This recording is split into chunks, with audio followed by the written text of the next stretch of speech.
Good afternoon. Back in 2010, Mayor Jerry Sanders stood in Balboa Park and announced a new plan for the future of the 1,200-acre park. We're here to announce the next steps in an important initiative to ensure Balboa Park, San Diego's cultural heart and the crown jewel of our park system for the past 95 years, retains its magnificence into the second century. Sanders unveiled the Balboa Park Conservancy, a nonprofit that would be the city's partner in taking care of the park.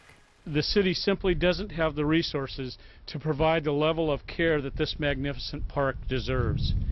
As a model, San Diego looked to New York City, where a conservancy raised millions and transformed Central Park. Their first project was an ambitious one, to restore the sheep meadow to its former glory. The idea is that a conservancy can raise private dollars from donors for park projects, something the city can't do. It really worked. The Conservancy hired Tomas Herrera Mischler earlier this year to be its first CEO.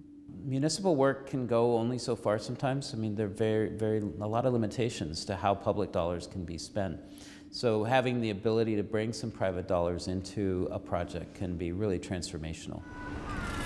What gets transformed by the Conservancy may not always be the most pressing issue facing the park.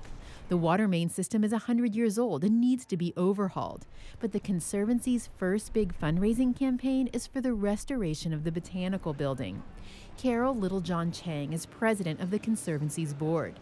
She says starting with the iconic Botanical Building was a no-brainer. We knew that would be appealing to private donors. We don't feel as sanguine about the fact that a sewer is particularly appealing to a private donor. The goal is to raise $3 million for the Botanical Project.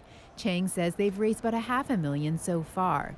The money will be used to fix the roof, add lights, and to restore the building to the way it was in 1915. As for that pesky water main system, it has urgency to be addressed. And I think it's top of mind for many organizations in the park appropriately, and it's certainly top of mind for us. The Conservancy has a lot on their plate, dealing with a long list of deferred maintenance, making the park more drought tolerant, saving trees. Herrera Mischler, who led the Olmsted Parks Conservancy in Buffalo, started July 1st. He doesn't seem worried about the long to-do list. I've been dealing with historic landscapes for a long time, and they're never done. You always have something you need to do, especially landscapes are living. They're changing all the time. Plants grow, they die, they change, and so there's always a lot of very careful thinking that has to go into every project.